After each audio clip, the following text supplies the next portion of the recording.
Oke, Assalamualaikum warahmatullahi wabarakatuh. Selamat pagi dan salam sejahtera untuk kita semua. Eh, Perkenalkan, nama saya Diani Paramita Ening Tias atau kalian bisa panggil saya dengan Ibu Tias.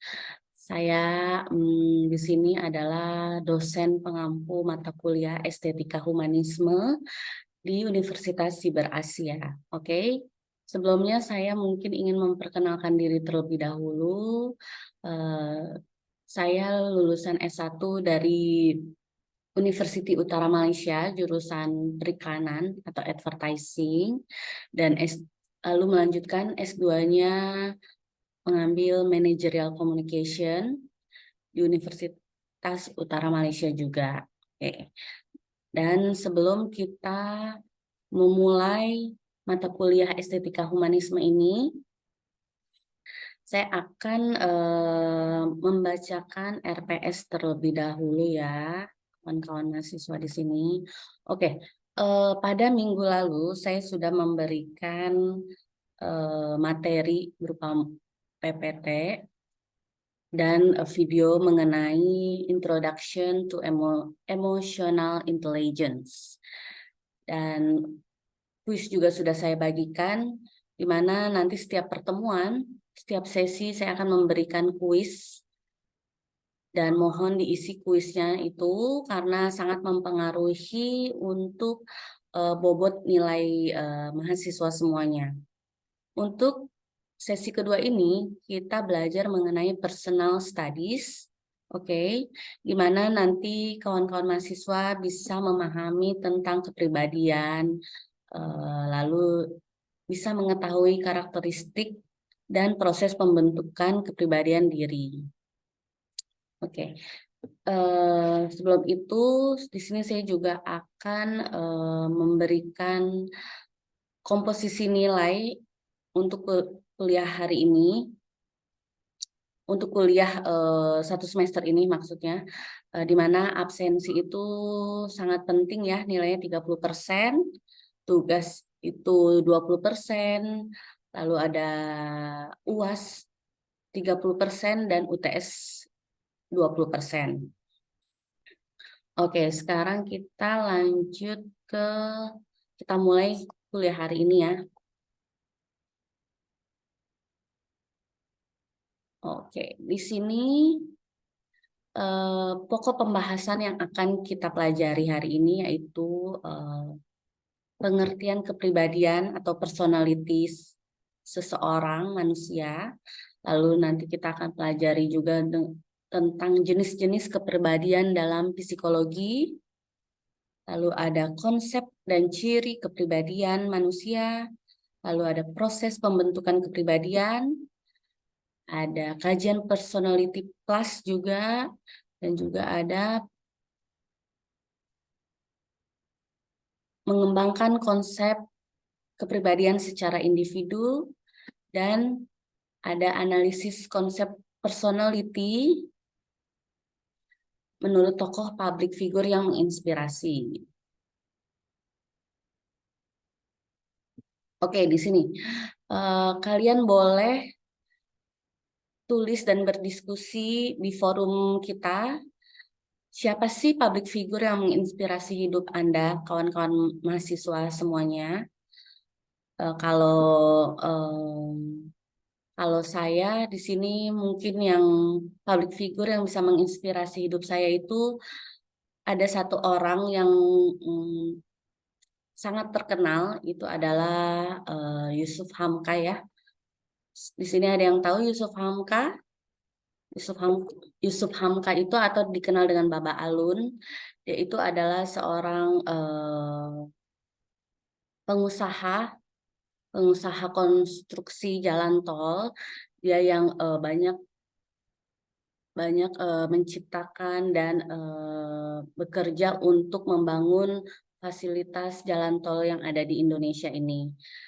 Dan apa yang membuat saya terinspirasi oleh seorang Yusuf Hamka itu adalah dengan kepribadian yang sangat humble atau sederhana. Dia tidak suka memperlihatkan show off kepada orang-orang bahwa dia itu adalah the real sultan gitu kan.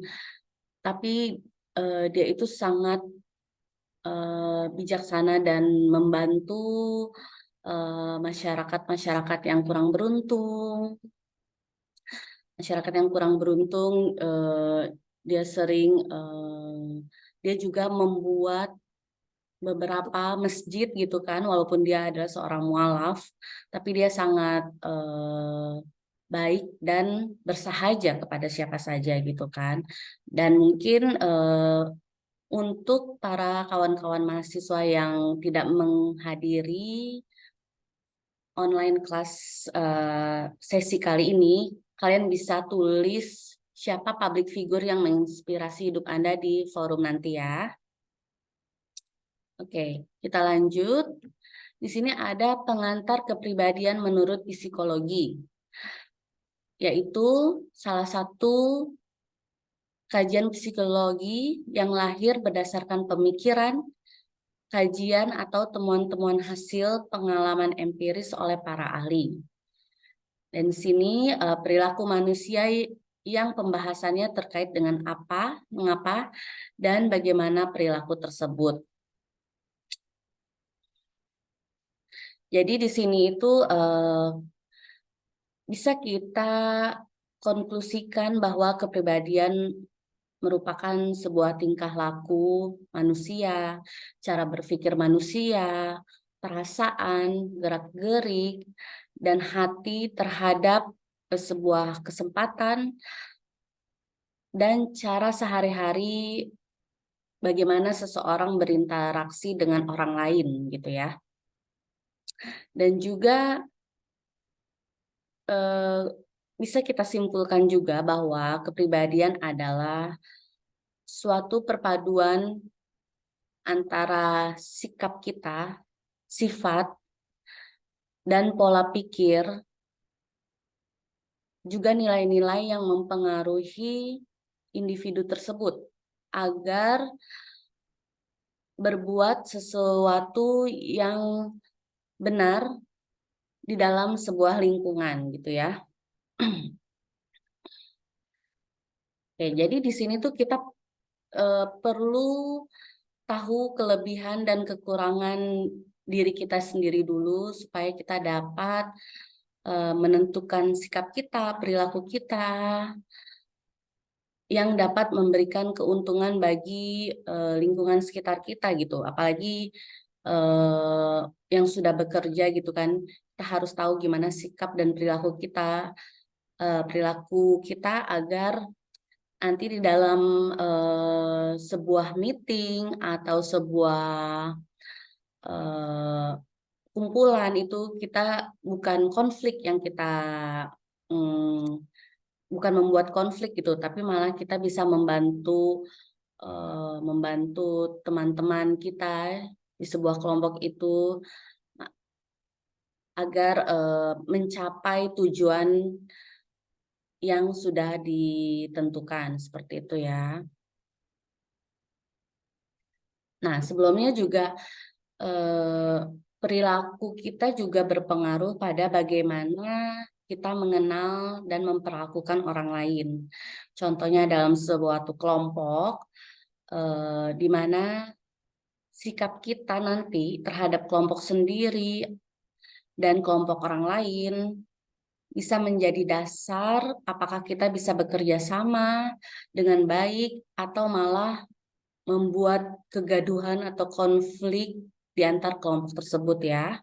Jadi itu sangat penting kita belajar tentang personality atau kepribadian kita biar kita tahu kita meletakkan diri kita ini dalam sebuah kelompok yang seperti ini harus bagaimana.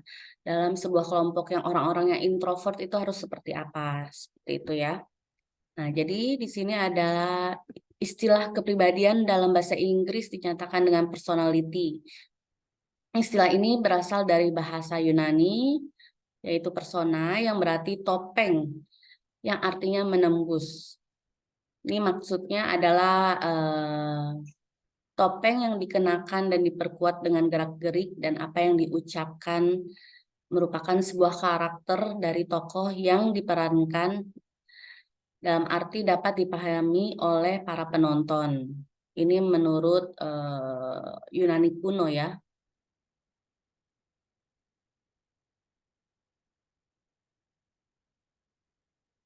Oke, ini yang sama seperti yang saya jelaskan sebelumnya. Dari sejarah pengertian kata personality tersebut, jadi dapat diartikan sebagai permainan diri sendiri gitu kan. Bagaimana sikap diri kita untuk memainkan peranan di dalam sebuah lingkungan terhadap lingkungan kita gitu ya.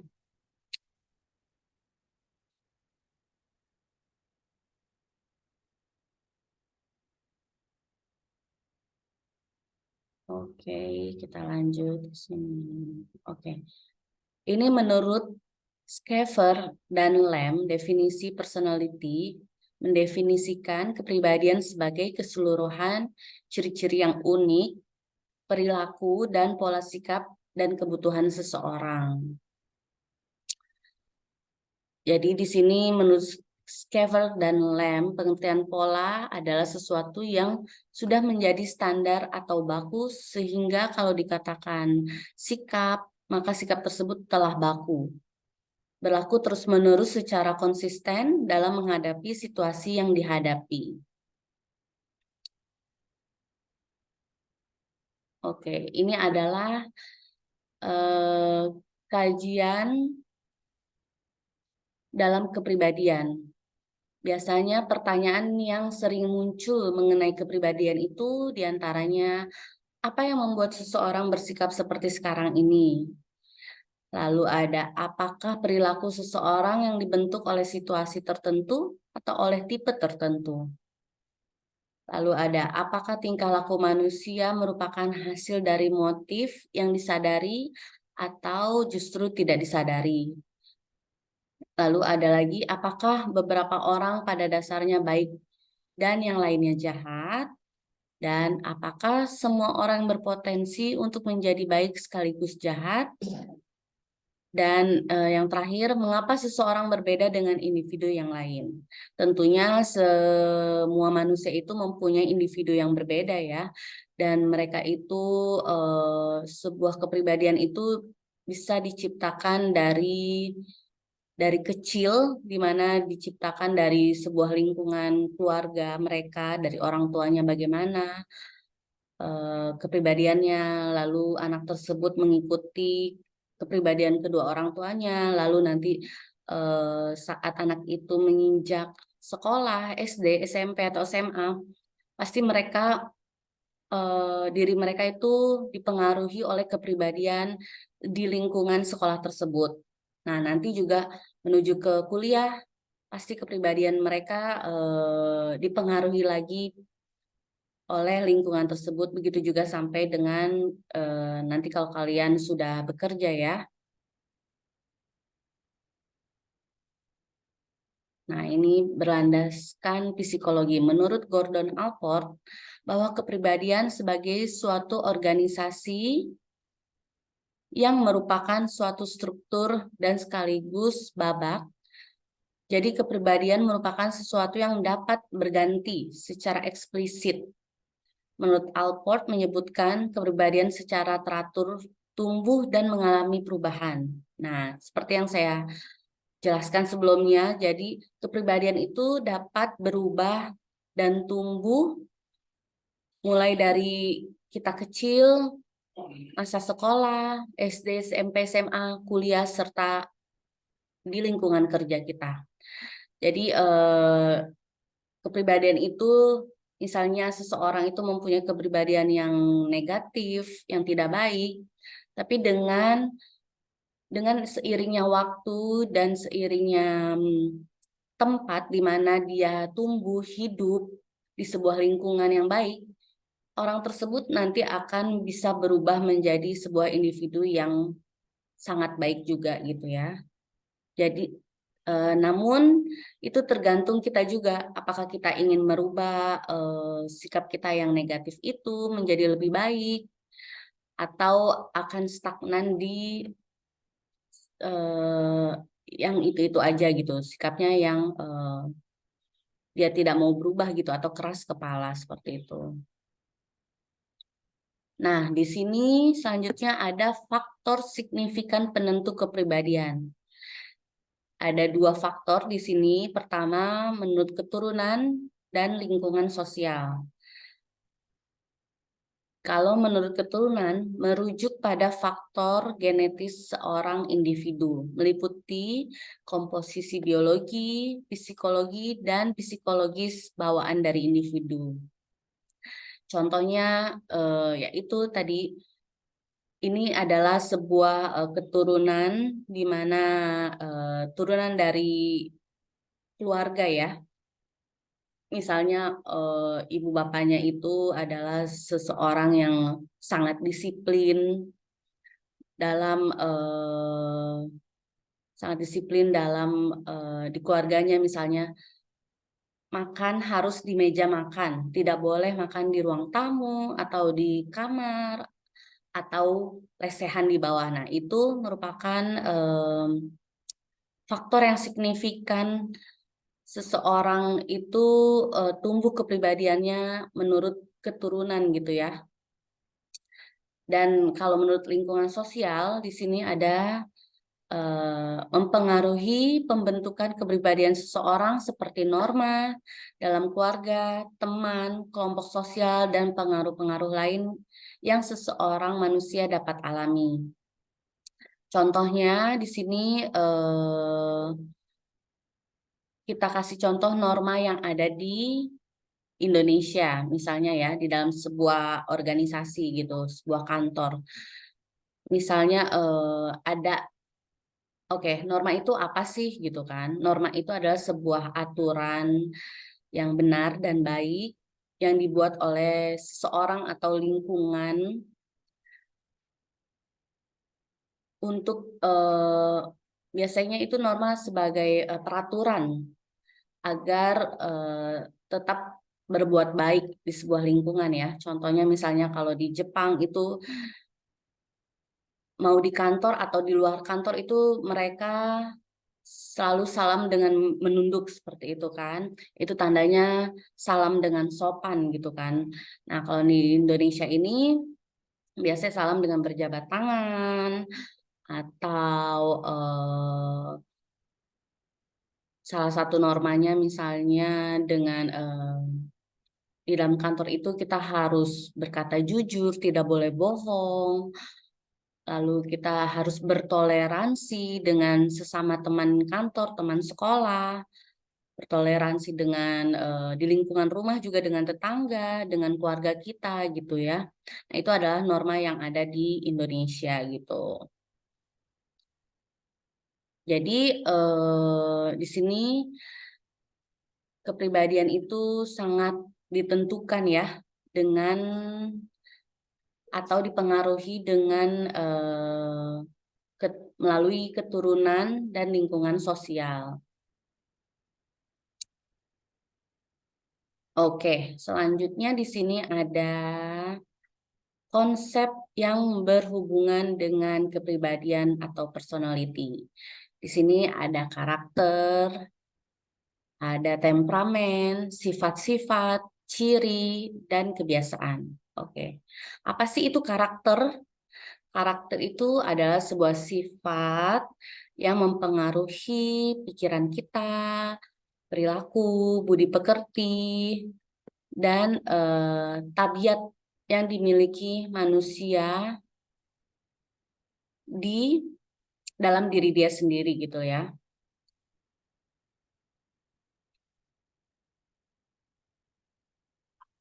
Lalu di sini karakter adalah sebuah organisasi yang sangat dinamis dalam individu dari sistem psikofisik yang menentukan adaptasinya yang unik terhadap lingkungannya. Itu menurut Tahir dan Hidayat ya.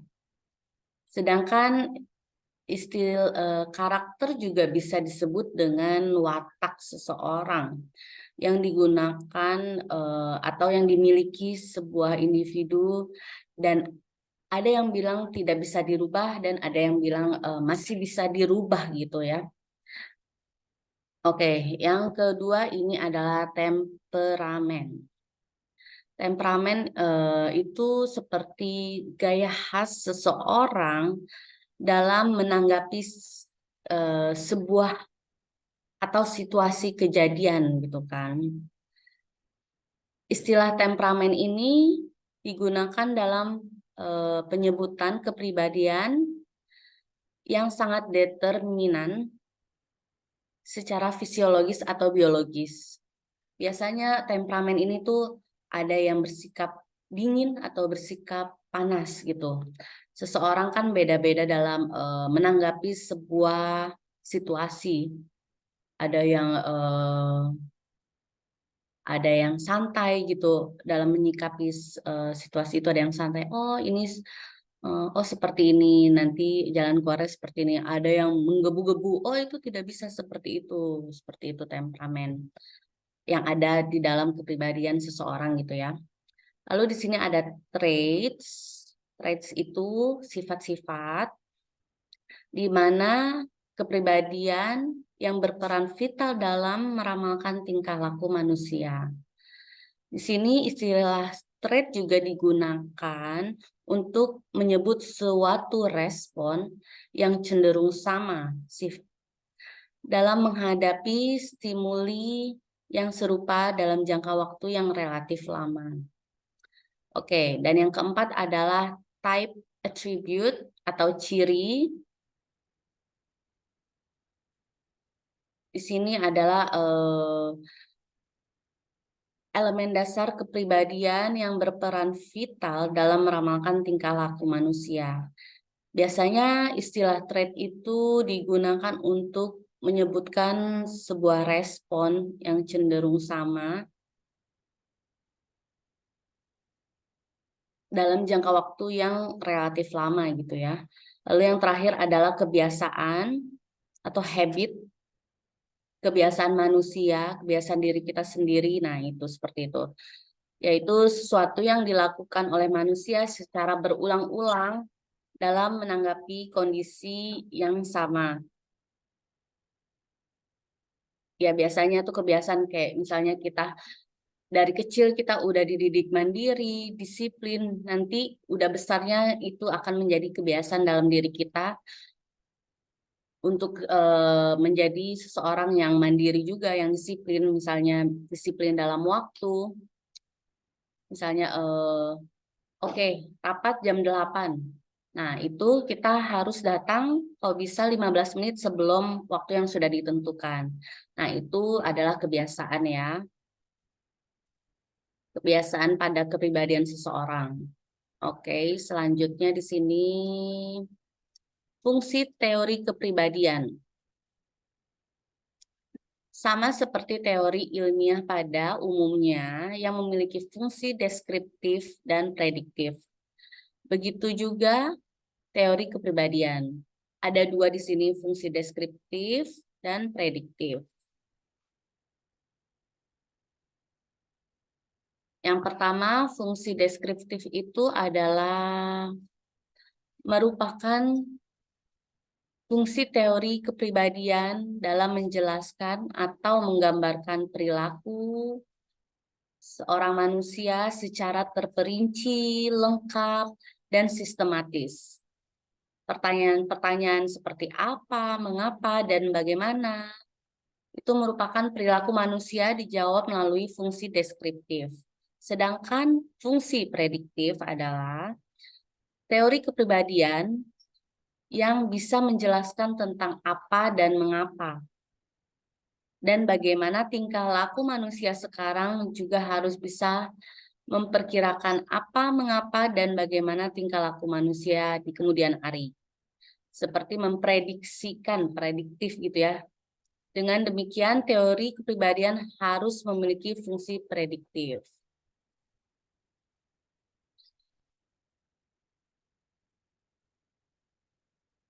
Oke, di sini kita lanjut Ini jenis-jenis kepribadian ya.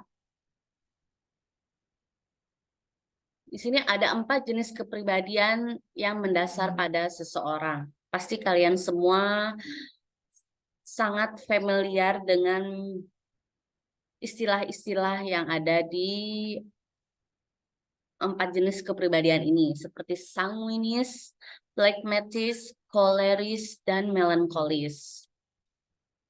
Oke, jadi di sini itu apa sih sanguinis ini?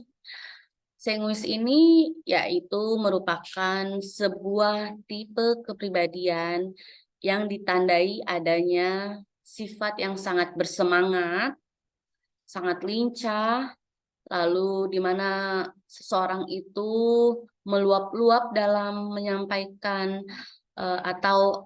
menyampaikan pikiran atau perasaannya, dan seseorang individu yang sangat menyenangkan. Itu adalah orang yang mempunyai kepribadian sanguinis.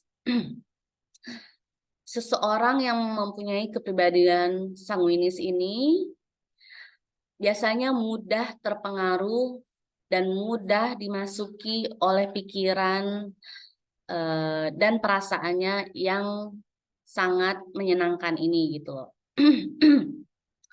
Jadi orang-orang yang sangat ramah terhadap orang lain, bahkan dianggap sebagai orang yang ekstrovert biasanya. Orang ekstrovert kan biasanya yang langsung friendly ya, yang hai, langsung nanya, how are you, ini gimana perasaan kamu tentang ini, langsung kayak gitu. Dia nggak malu-malu dan orang ini biasanya positifnya dia bagus ya untuk di sebuah organisasi. Dia biasanya mempunyai kepribadian yang sangat confidence atau percaya diri gitu kan, sehingga sangat bermanfaat untuk diri dia sendiri untuk kedepannya juga gitu. Oke, yang kedua ini ada koleris. Tipe kepribadian ini biasanya akan tampil lebih aktif, terus dia ingin cepet-cepet gitu, terburu-buru, lalu keinginannya keras,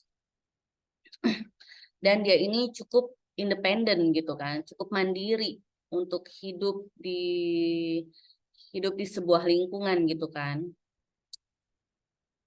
Mereka yang mempunyai kepribadian koleris ini cenderung lebih tegas dan memiliki pendirian yang sangat keras gitu. Misalnya dia dikasih masukan gitu, masukan dari teman-temannya. Ini sepertinya akan baik seperti ini misalnya gitu. Namun dia punya pendirian sendiri yang tegas dan keras. Oh, menurut saya ini seperti ini gitu. Lalu seorang dengan kepribadian koleris ini dia mudah membuat keputusan bagi dirinya sendiri ataupun orang lain. Jadi misalnya dalam sebuah organisasi gitu lagi pada berdiskusi, ini baiknya gimana, ini buruknya gimana. Nah, seorang koleris ini dia pasti eh, sangat mudah membuat keputusan, oh baiknya seperti ini, buruknya seperti itu. Kan ada juga orang yang masih bingung, ini aduh gimana ya dalam membuat keputusan seperti ini, takut nantinya seperti ini gitu. Nah, dan orang yang mempunyai sifat koleris ini yaitu tipe yang akan mempengaruhi sebuah lingkungan di mana orang itu mempunyai banyak gagasan, wacana atau rencana yang kadang tidak pernah habis gitu. Dia selalu punya, orang koleris ini dia selalu punya ide, oh bagaimana untuk meningkatkan sebuah performa kerja gitu kan. Dia punya banyak gagasan untuk mencapai tujuannya itu. Oke, yang ketiga ini phlegmatis. Tipe ini yaitu seseorang yang hidupnya cukup tenang, atau ya, biasanya bahasa gaulnya Wallace gitu ya, santai, dan tidak pernah merasa terganggu terhadap orang lain. mereka malah senang-senang aja gitu, dapat teman, dapat sebuah lingkungan yang bisa berdiskusi terus gitu kan. Mereka jarang marah dan mudah bergaul, serta orang ini sangat menyenangkan. Orang ini mempunyai makna kehidupan, sebuah kegembiraan, dan cenderung menjauh dari hal yang tidak menyenangkan. Jadi orang pragmatis ini dia lebih istilahnya lebih bersyukur kepada hidupnya gitu ya, yang jarang mengeluh gitu kan.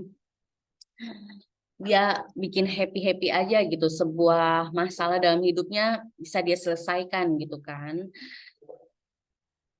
Oke, yang terakhir ini adalah kepribadian melankolis. Nah, tipe ini cenderung lebih suka sesuatu yang perfeksionis.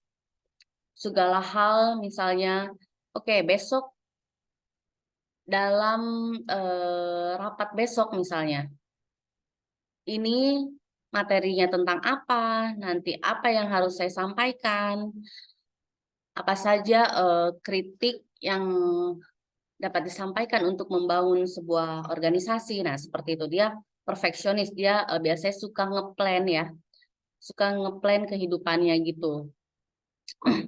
Selain perfeksionis, orang melankolis ini juga dia suka berkorban dan mempunyai emosi yang cukup sensitif. Biasanya orang melankolis ini akan sangat menikmati keindahan karya seni seseorang. Nah, biasanya misalnya lagi pergi ke sebuah museum, lalu dia melihat pameran patung-patung atau sebuah ilustrasi lukisan kayak gitu. Kalau orang yang bukan melankolis tuh, oh ini misalnya, oh ini bagus banget warnanya kayak gini, atau ini gambarnya bagus banget. Nah, sedangkan orang melankolis ini dia perasaannya sensitif gitu. Dia menilai secara makna pada sebuah karya seni, misalnya, oh jadi lukisan ini mempunyai sebuah makna hidup tersendiri. Itu yang dirasakan oleh orang melankolis. Tapi jika mereka sedang galau atau sedang resah dalam hidupnya, mereka itu bisa jadi menjadi orang yang sangat antagonis gitu ya. Ya namanya orang sensitif itu kalau misalnya jiwanya lagi nggak enak itu dia bisa aja jadi pemarah atau tidak sabaran atau tidak tenang gitu perasaannya. Seperti itu ya guys. Oke, di sini ada jenis kepribadian menurut Carl Gustav. Ada 3 ya di sini teman-teman. Ada introvert, extrovert, dan ambivert. Oke, di sini orang yang introvert itu dia berfokus pada diri dia sendiri. Dia lebih suka menyendiri, di mana dia merasa tenang, merasa aman kalau dia tidak di apa tuh namanya di sebuah lingkungan yang sendiri gitu. Dia tidak suka keramaian, dia tidak suka sebuah organisasi yang banyak orang-orang seperti itu.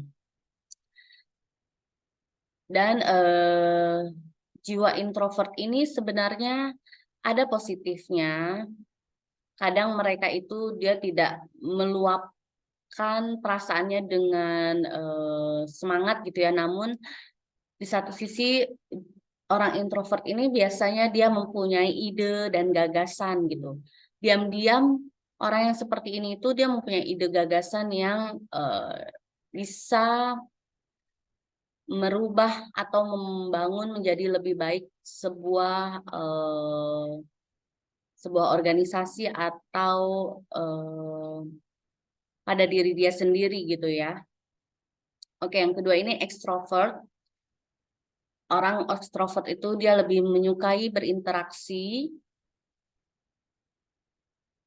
dan dengan orang lain. Mereka kadang terbuka, mereka punya sifat open-minded. Ini sangat mudah bergaul dengan orang-orang baru biasanya ekstrovert ini. Dan dia orang ekstrovert ini biasanya lebih mudah untuk bergaul di lingkungan yang lebih western,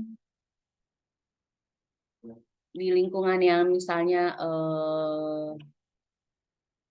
lingkungan orang ekstrovert juga kadang dia membuat suasana lebih menyegarkan di saat misalnya dia ketemu dengan orang introvert yang dimana diam-diam aja gitu. Nah, orang ekstrovert nih dia bisa membawa suasana menjadi lebih berkesan, lebih ceria seperti itu.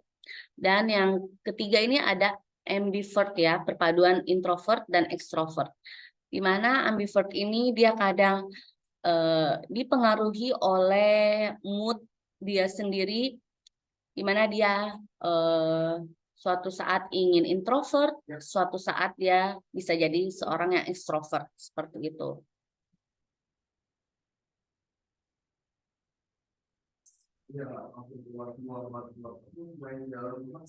Oke, jadi di sini ada sebuah gambar ya, kawan-kawan mahasiswa semua.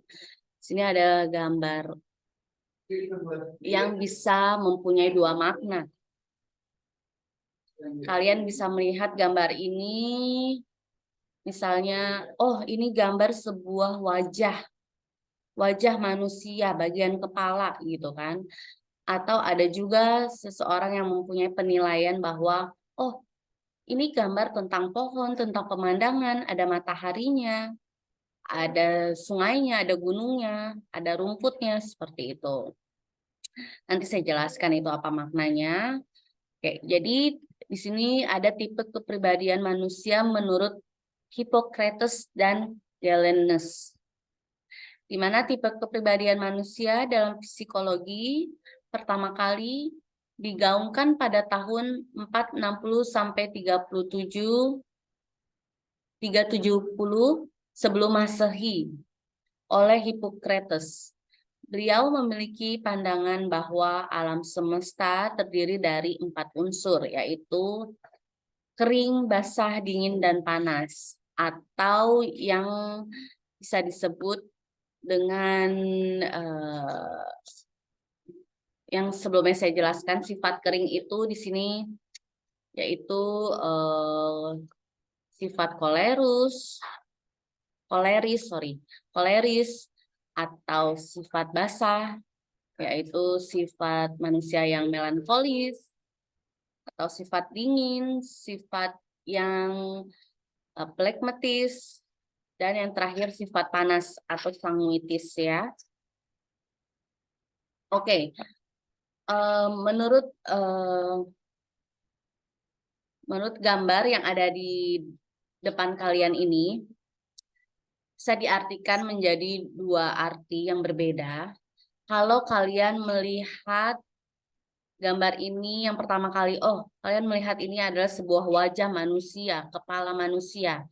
Nah, berarti tandanya kalian itu orang yang senang bermimpi dan suka tantangan dalam hidup kalian, seperti itu. Orang ini biasanya menjadi sangat tidak suka atau kesal jika hal-hal bisa menjadi tidak terkendali dan jauh dari perkiraan kalian gitu. Misalnya, orang tersebut jadi kesel jika sesuatu yang sudah diplanningkan oleh dia tuh tidak terrealisasikan seperti itu. Jadi walaupun orang ini dia melihat sebagai mimpi, dia biasanya orang yang sering bermimpi dapat melihat dunia dari sudut pandang yang berbeda. Orang-orang yang suka bermimpi ini biasanya dia banyak juga bermimpi ini untuk menjadi sebuah ide dan gagasan untuk diri dia sendiri juga gitu ya.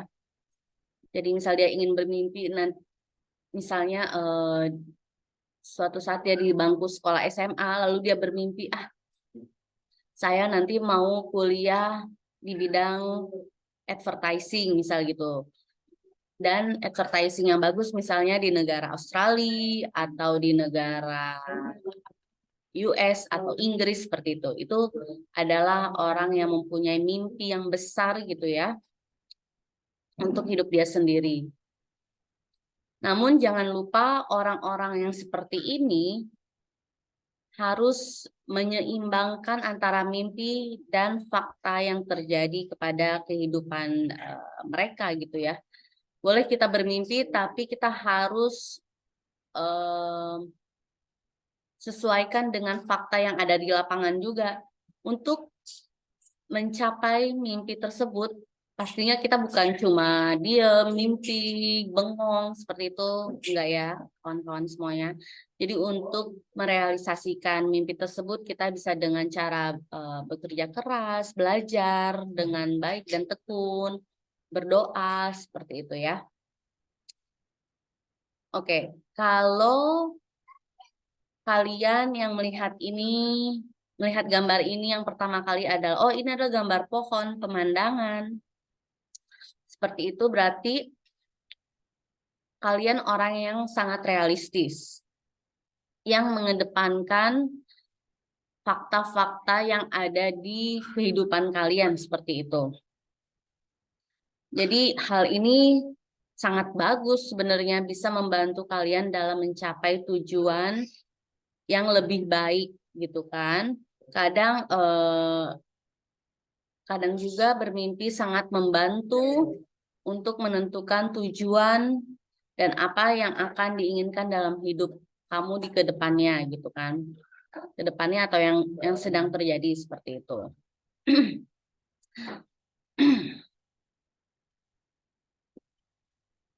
Oke, jadi di sini kita dapat meningkatkan kepribadian kita yang lalu kita bisa improve agar kepribadian kita itu menjadi lebih baik dari sebelumnya dan kita bisa merubah nasib kita sendiri untuk yang akan datang dari sekeliling kita gitu ya. Jadi ini adalah pentingnya kita belajar tentang kepribadian diri kita sendiri dulu. Oke. Sebelum saya menjelaskan tentang upaya mempelajari kepribadian ini, saya ingin mengingatkan bahwa pentingnya belajar tentang personality ini agar kita menyadari kekurangan, apa sih kekurangan kita dan apa keterbatasan kita, sehingga kita bisa memperbaiki hidup kita agar dapat memberikan manfaat yang banyak untuk orang lain gitu kan. Pasti kita sendiri pasti senang gitu kan jika kita bisa membantu sesama teman-teman kita yang ada di lingkungan kita, membantu kawan-kawan kita yang kesusahan, kesulitan dalam bekerja seperti itu kan. Kita juga harus belajar segala hal biar hidup kita bisa selalu improve, selalu upgrade. Jadi kan ada orang yang bisa dibilang, oh dia nih kepribadiannya kolot, dia nggak mau upgrade hidupnya dengan zaman sekarang gitu kan. Nah, itulah pentingnya belajar kepribadian agar hidup kita bisa terus upgrade dengan perkembangan zaman yang ada di dunia sekarang dan menjadi sebuah insan yang unggul. Oke. Lalu kita next kepada upaya mempelajari kepribadian ya. Di sini ada pertama kirologi, ilmu yang mempelajari kepribadian manusia melalui garis tangan. Lalu ada astrologi. Mungkin di sini ada beberapa yang sudah familiar dengan astrologi ya. Ini adalah ilmu yang mempelajari kepribadian melalui fenomena perbintangan atau benda angkasa.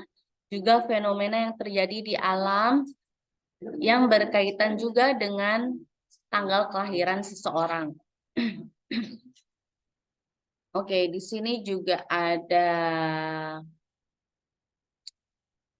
Yang ketiga adalah grafologi, ilmu yang mempelajari kepribadian manusia melalui bentuk-bentuk atau karakter tulisan tangan.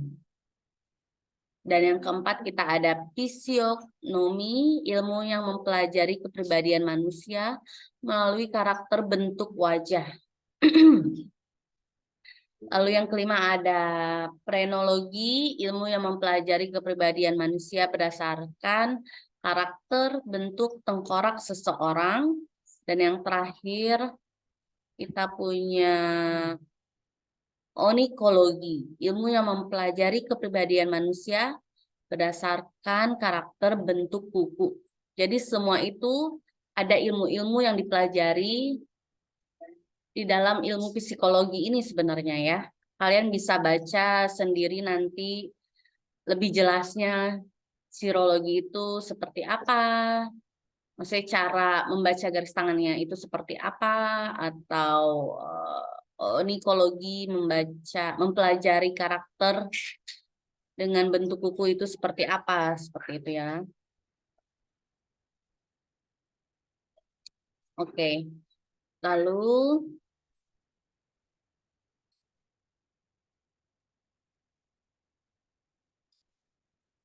nah, di sini ada 4 teori psikologi kepribadian.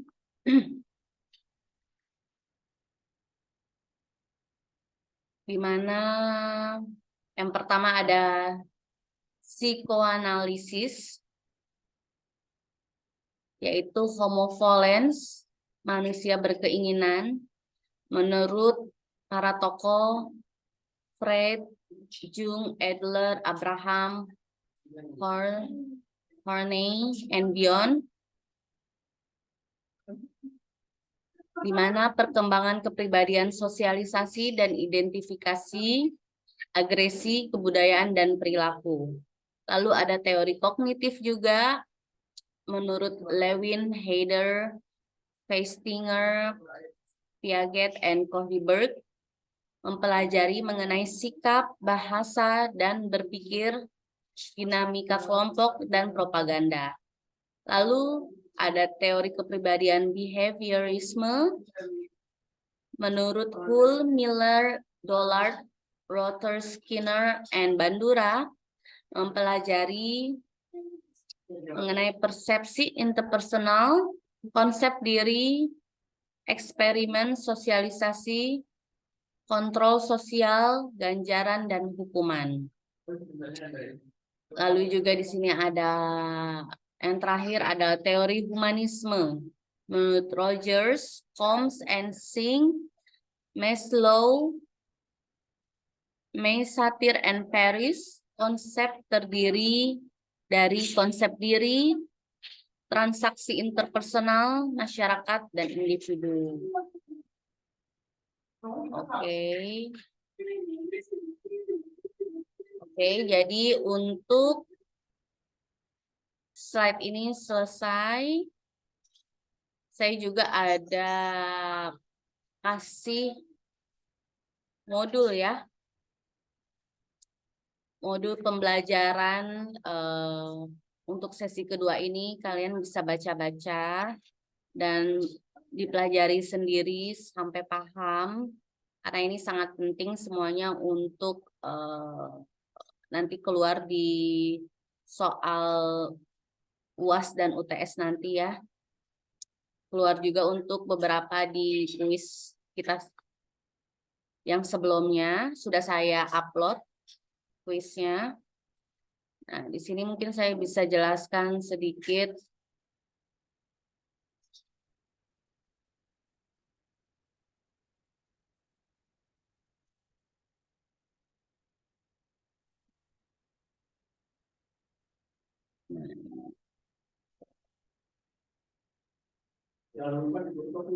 Iya. Oke, kalian bisa baca di sini ada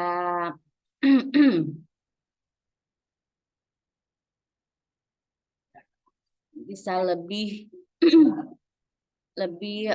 paham mengenai tentang personality ke dalam 5 besar faktor dimensi kepribadian. Ada neurotisme, ekstraversi, openness atau keterbukaan, agreeableness atau kesepakatan, dan terakhir conscientiousness atau hati nurani, ketelitian.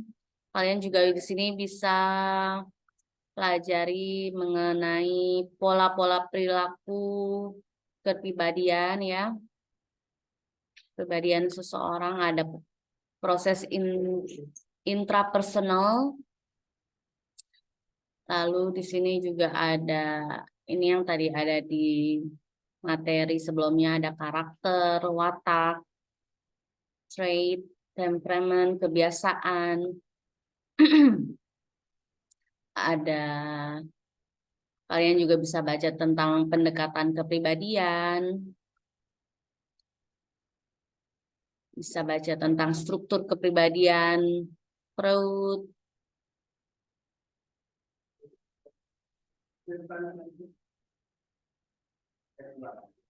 Oke. Dan ini yang terakhir, ada 5 manfaat mempelajari kepribadian secara menurut modul yang sudah saya bagikan ini ya. Yang pertama itu memberikan pemahaman dalam berinteraksi antar individu yang berbeda karakter. Jadi dengan mempelajari kepribadian kita atau orang lain, kita bisa paham dan bisa berinteraksi sesama rekan kerja kita atau keluarga kita yang mempunyai berbeda karakter. Misalnya kita seorang yang ekstrovert, terus kita bertemu rekan kerja kita yang seorang introvert, gimana sih cara pendekatannya agar pendekatannya itu tidak kaku, tidak menyakiti orang lain seperti itu. Lalu yang kedua ini manfaat mempelajari kepribadian itu yaitu memberikan kemudahan dalam berinteraksi dalam kelompok yang memiliki banyak perbedaan karakter. Yang ketiga, memberikan kemudahan dalam memahami kepribadian seseorang. Nah, jadi dengan kita belajar kepribadian ini, kita jadi tahu dan paham seseorang itu kepribadiannya seperti apa gitu kan. Apakah kepribadiannya melankolis, flegmatis, sanguitis, seperti itu ya. Yang keempat itu kita dapat menumbuhkan dan memiliki kepekaan sosial yang tinggi. Jadi kita bisa lebih peka terhadap lingkungan sosial kita gitu kan. Kita nggak diam-diam aja, kita tidak, masa bodoh seperti itu. Jadi kita menumbuhkan diri kita untuk lebih peka, lebih peduli sesama orang lain, sesama rekan kerja kita dan keluarga kita, seperti itu. Oke, jadi untuk kuliah sesi kedua ini tentang personality, saya rasa sampai di sini dulu. Jangan lupa dikerjakan kuisnya yang sudah saya upload. Jika ada pertanyaan, kalian bisa berdiskusi di forum. Oke, dan untuk mata kuliah humanisme ini, kita ada 4 kali pertemuan secara online, gimana nanti yang kelas yang kedua, ketiga, keempat itu akan saya update lagi di forum ya.